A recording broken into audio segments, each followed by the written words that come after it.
Hadirat muslimin muslimat yang dimuliakan Allah subhanahu wa ta'ala, sampai masanya tiba, datang malaikat membawa kain kafan min nur, dari cahaya, lalu malaikat menampungnya, keluarlah roh, sejuk terasa dari kaki naik ke atas, naik, berhembuslah dia dari mulut.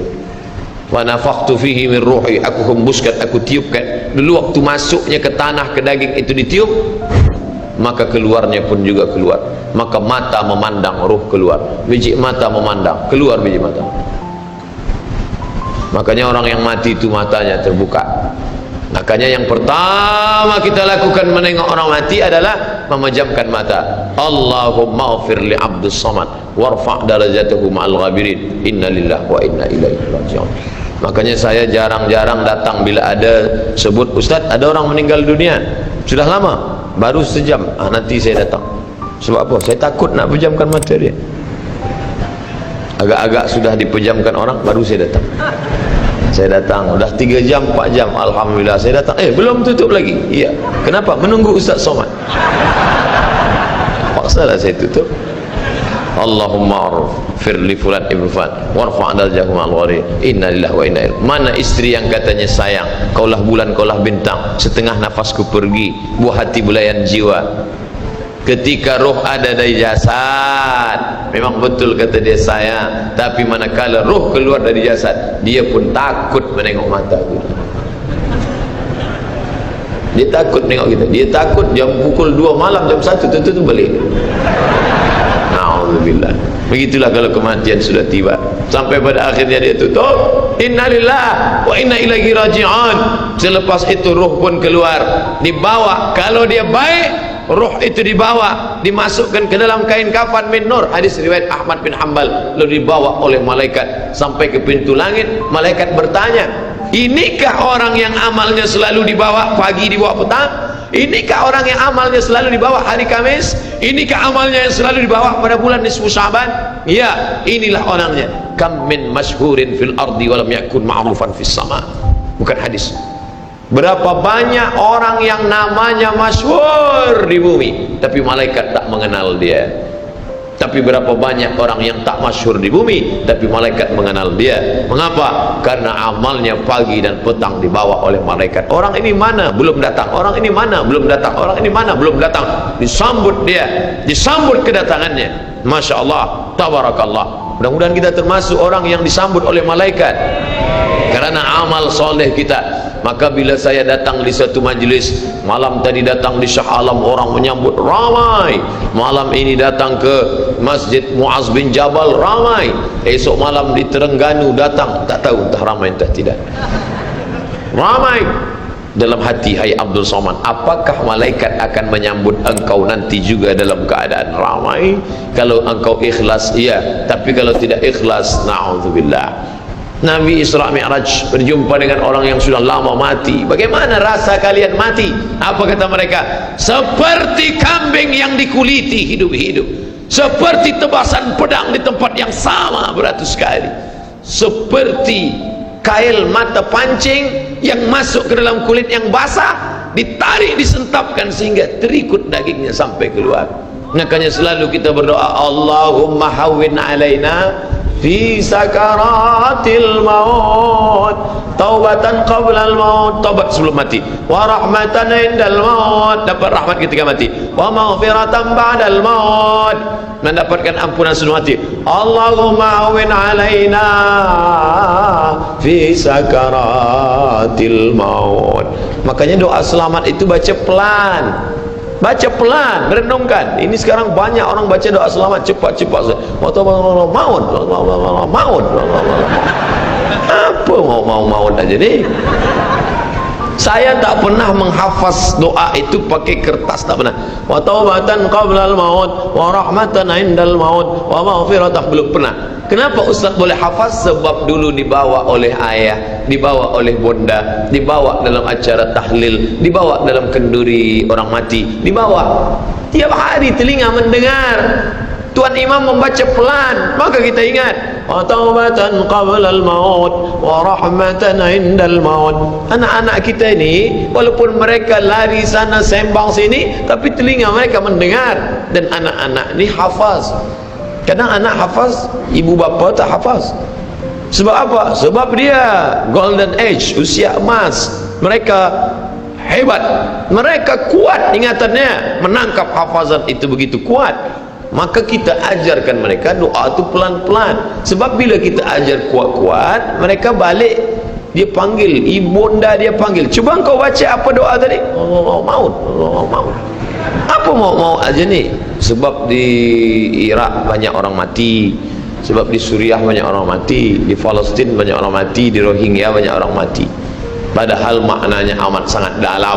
Allahumma hawwin alaina, ringankan kami fi sakaratil maut. Tidak ada gunanya amal banyak kalau tidak selamat dalam sakaratul maut. Makanya kita selalu minta kepada Allah, Allahumma khtim lana bi husnil khatimah wa la takhtim alaina bi su'il khatimah. Allahumma ja'al akhir kalamina, jadikan akhir kalam kami inda tihai ajalina, ketika ajal kami sampai, jadikan akhir kalam kami yang terakhir keluar dari mulut kami qaula la ilaha illallah Muhammadur Rasulullah. Allah. Biasa orang takbir ini nak pergi perang. Menghadapi sakaratul maut penting juga takbir, sebab di situ banyak segala macam godaan-godaan. Datang syaitan membawa air, katanya menjelang sakaratul maut itu haus, panas, haus, maka datang syaitan membawa air. Engkau sebut nama aku bagi air. Mau? Kata dia. Mau? Engkau mau? Sebut nama aku. Tapi bila iman kita kuat, maka dia tidak akan mampu untuk menggoda kita. Sampai kapan syaitan tak pernah berputus asa? Sampai bila? La'atiyannahum min baini aydihim, aku datang dari hadapan, wa min khalfihim, aku datang dari belakang, wa an aymanihim, aku datang dari kanan, wa an syama'ilihim, aku datang dari kiri. Datang dia, datang dari hadapan, datang dari belakang, datang dari kanan, datang dari kiri. Oleh sebab itu yang banyak tuan-tuan yang ada berada di sini, tolong berzikir semua. Subhanallah, subhanallah, subhanallah. Kenapa? Dengan zikir itu maka larilah jin-jin setan yang ingin mengganggu. La ughwiyannahum, aku akan goda mereka, aku akan sesatkan mereka. Berapa lama? Madamat arwahuhum fi ajsadihim, selama ruh ada dalam jasad, aku tak akan pernah berhenti sampai akhir keluar jasadnya dalam keadaan mati, tidak menyebut Allah Subhanahu wa taala. Itulah punca mereka. Makanya kita selalu berzikir esok pagi, terjaga dari tidur automatically, karena kita sudah programkan di kepala kita, manakala terbuka, alhamdulillahilladzi ahyana ba'da ma amatana wa ilaihi nusyur. Selapar-laparnya orang beriman, manakala dia tengok makanan, terus saja dia ingat Allah. Allahumma barik lana fi ma razaqtana wa qina azabannar. Tapi ada setengah umat Islam, bila dah kenyang saja baru ingat Allah. Alhamdulillah. Bila tak kenyang tak ada ingat Allah SWT. Na'udzubillah. Oleh sebab itu maka inilah hidup yang singkat ini. Bila pernah kita bersedekah, itulah yang akan menolong. Laula akhartani ila ajalin qarib, kalau engkau beri aku umur panjang ya Allah, apa yang akan kulakukan? Fa as-saddaqa, aku akan bersedekah. Wa akum minas salihin, aku ingin beramal saleh. Malam ini tajuknya Masya Allah, ini tazkirah terakhir, ini tazkirah akhir, last, dan tajuknya pun akhir pula. Mudah-mudahan ini tazkirah terakhir, tapi bukan terakhir bagi saya. Andai mati tidak masalah. Allahumma ja'al hayata ziyadatan li fi kulli khair. Kalau engkau takdirkan aku besok masih hidup ya Allah, jadikan hidupku itu ziyadatan li, sebagai amal tambahan. Kalau mati malam ini, Allahumma ja'alil mauta rahatan lana min kulli syarr. Kalau aku mati, maka kematian ini berhenti berbuat dosa. Orang beriman tak pernah sedih. Kalau dia mati, berhenti buat dosa. Kalau bertambah pahala. Andai Abdul Somad esok pagi masih hidup, bertambah pahala, dia akan tazkirah, dia akan bagi pelajaran. Andai Abdul Somad mati malam ini, alhamdulillah, berhenti melihat dosa. Dosa apa? Masuk airport, dosa. Masuk ke plane pesawat terbang, dosa. Dosa apa? Dosa mata. Takkan tak kita tengok? Mata terbuka, takkan kita tutup? Maka orang beriman sentiasa menjaga dirinya, tak pernah dia berkeluh kesah, tak pernah dia mencaci maki. Kenapa aku matikan aku ya Allah, kenapa umurku pendek ya Allah? Ridha kepada Allah. Itu yang selalu kita katakan, raditu billah rabba wa bil islami dina wa bi muhammadin nabiyan wa rasula. Aku ridha. Ada yang lebih hebat daripada haji mabrur, ada yang lebih hebat daripada jihad fisabilillah, ada yang lebih hebat daripada zikir dan baca Quran. Apa dia? Ridha bi qada'illah, ridha menerima keputusan Allah. Makanya banyak lelaki yang ridha manakala meninggal istrinya, datang orang, apa tuan tak menangis? Aku ridha menerima ini Ustaz, memang dah lama aku tunggu-tunggu. Oh, ini bukan ridha, ini memang penyakit. Oleh sebab itu maka makna ridha adalah tak berkeluh kesah. Setelah orang masuk ke dalam surga, mendapatkan kenikmatan surga, Allah bertanya, "Madza turidun?" Hai penghuni surga, apa lagi yang kalian inginkan? Apa kata penghuni surga? Ridhaka. Tapi engkau sudah masuk surga, ada yang belum kami dapat. Apa dia? Ridhamu. Yang mendapatkan ridha Allah hanya orang yang ridha menerima keputusan Allah subhanahu wa ta'ala. Malam yarda biqada'i, sesiapa sahaja yang tak ridha menerima takdirku, walam yasbir bibalai, yang tak sabar menerima ujianku, falyatlub rabban siwaya, carilah Tuhan selain aku. Hadis ini dhaif, tapi untuk targhib wa tarhib, untuk berikan semangat beramal, untuk fadail amal boleh dipakai, kerana ia bukan masalah akidah, bukan masalah halal haram. Jangan permasalahkan masalah. Bila kita sudah beramal, sudah baik, tak usah berkelahi masalah khilafiyah, masalah kecil-kecil, masalah sepele, masalah remeh-temeh, kerana ini hanya akan merosakkan hati kita sahaja. Berapa banyak hati rosak disebabkan masalah-masalah. Assalamualaikum warahmatullahi, Assalamualaikum warahmatullahi. Apa salam-salam ni? Padahal hati sedang lembut. Selama ini dia berzina, selama ini dia minum khamar, selama ini dia mabuk, tak ada pernah orang marahkan dia. Tiba-tiba dia dah taubat, dia masuk masjid, Assalamualaikum warahmatullahi, Assalamualaikum warahmatullahi. Dia nak salaman, apa salam-salam? Tak boleh salam selepas sembahyang. Ini bid'ah, wa kullu bid'atin dhalalah, wa kullu dhalalatin finnar. Kata dia dalam hati, aku mabuk 20 tahun, tak ada orang bagi tahu mabuk tu haram. Ini aku dah taubat, salam kau kata ramah. Ha, kata dia. Dia tinju. Bila sebelum sembahyang tadi belum ada bersalaman, selepas sembahyang baru bersalaman, hukumnya sunnah, mustahab, dianjurkan, disukai, kata Imam Nawawi. Belum sembahyang tadi tak ada salam, sebab dia lambat. Allahu Akbar. Lepas sembahyang dia salam, mustahab, dianjurkan, baik, tak salah. Bila sebelum sembahyang tadi sudah bersalaman, salam haji, salam datuk, salam tuan, masuk ke masjid, selepas sembahyang dia salam balik, mubah, tak jadi masalah. Yang tak boleh dalam sembahyang bersalaman, itu tak boleh. Datuk sehat, itu tak boleh.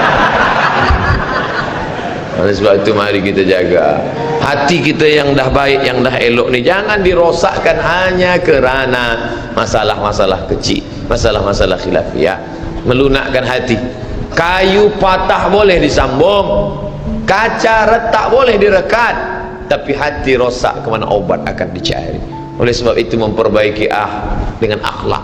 Al-adab fawqal ilmi, adab lebih tinggi daripada ilmu. Tak ada guna banyak ilmu, banyak kaji banyak, tapi menyakitkan hati orang. Ada yang lebih hebat daripada ilmu, apa dia? Adab. Al-adab fawqal ilmi. Syekh Toharayan, Profesor Syekh Toharayan, guru besar Al-Azhar University, mazhab dia Maliki. Bila dia salat, Allahu Akbar, lepas ke bawah. Hari itu datang ulama dari Makkah, namanya Syekh Usamah Mansi, murid langsung daripada Sayyid Muhammad Alawi Al-Hasani Al-Maliki. Mereka mazhab Maliki, tapi Sayyid Usamah bila dia sembahyang, dia Allahu Akbar. Manakala Sayyid Usamah jadi imam, Syekh Toharayan jadi makmum, tiba-tiba tangan Sayyid Usamah masih lepas ke bawah, Allahu Akbar. Murid-muridnya heran, kenapa Syekh Usamah Mansi yang biasa tangan begini, kenapa saat Syekh Toharayan jadi makmum lepas? Tak mungkin aku melawan Syekh di belakang, padahal dia adalah guruku. Bila tangannya lepas, aku pun ikut juga lepas. Kenapa? Hormat kepada guru, mengikut mazhab guru. Orang sekarang tidak, sengaja dia nak tunjukkan beza dengan guru dia. Aku lebih hebat lagi, aku dah lama belajar, aku sudah banyak ilmu. Sudah jelas mazhab Syafi'i bismillah sir, bismillah jahar, bismillahirrahmanirrahim, alhamdulillahi rabbil alamin. Manakala dia kembali ke pondoknya, kembali ke kampung halamannya setelah lama merantau menuntut ilmu, mestinya ikutkanlah mazhab Syafi'i. Ada hormat kepada tuan guru? Tidak, malah dia tunjukkan, oh ni aku sudah lebih hebat daripada kamu. Bismillahirrahmanirrahim, alhamdulillahi rabbil alamin. Masalah membaca basmalah sir sah, tidak salah. Masalah membaca jahar sah, tidak masalah. Membaca masalah tak basmalah sama sekali sah. Mazhab Maliki tak ada basmalah. Allahu Akbar, alhamdulillahi rabbil alamin. Mazhab Hanafi dengan Hambali, Allahu Akbar, bismillahirrahmanirrahim, alhamdulillahi rabbil alamin. Mazhab Syafi'i, Allahu Akbar, bismillahirrahmanirrahim. Tidak ada masalah. Yang jadi masalah adalah ketika kita membawa mazhab yang lain di tengah komuniti mazhab Syafi'i, menimbulkan fitnah. Apa pesan Syekh Ibnu Utsaimin manakala datang orang bertanya, Syekh, ya, bila saya balik ke kampung saya, di kampung itu mereka bermazhab Syafi'i, setiap subuh mereka baca doa kunut, Allahumma hadina fi man hadain. Apakah saya ikut baca kunut atau saya pakai mazhab Hambali? Kerana saya belajar kepada Tuan Syekh mazhab Hambali, Syekh Ibnu Utsaimin mazhabnya Hambali. Apakah bila saya balik ke kampung halaman saya, mereka bermazhab Syafi'i, saya ikut baca kunut atau saya tidak baca? Apa kata Syekh Ibnu Utsaimin? Bila imammu itu membaca kunut, angkatlah tanganmu dan ucapkan amin. Kenapa? Li'annal ikhtilaf syarr, kerana ikhtilaf berbeza dengan imam itu syarr, tak baik. Maka jangan merosakkan hati kita yang sudah lembut dengan ikhtilaf. La tanaza'u, jangan kamu berkelahi, jangan kamu bertengkar. Fatafshalu, kerana kalau sudah bertengkar kamu akan gagal, kalah. Wa tadhhaba rihukum, dan kamu pun kehilangan semangat. Kenapa malam ini kita bersemangat? Kerana kita masih lagi menjaga hati daripada ikhtilaf. Banyak yang datang bersorban, tapi mereka tak salahkan saya yang pakai topi hitam. Andailah yang bersorban datang, dia tengok siapa tazkirah Ustaz Somad, topi dia hitam, ayo kita balik. Banyak yang pakai topi putih, dia pandang Ustaz Somad hitam. Banyak yang pakai jubah, saya pakai kain, dia tengok Ustaz Somad pakai kain, ya jom kita balik. Tidak semazhab dengan kita, tak. Banyak yang berjanggut, Ustaz tak berjanggut, janggut dia belum tumbuh, jom kita balik. Ini masalah ikhtilaf. Nata'awan fi mattafaqna, mari kita bekerja sama pada perkara-perkara yang kita sepakati. Wa nata'adzar fi makhtalafna, mari kita berlapang dada menerima perbezaan. Ini tentang masalah kajian tajuk kita pada malam hari ini. Tadi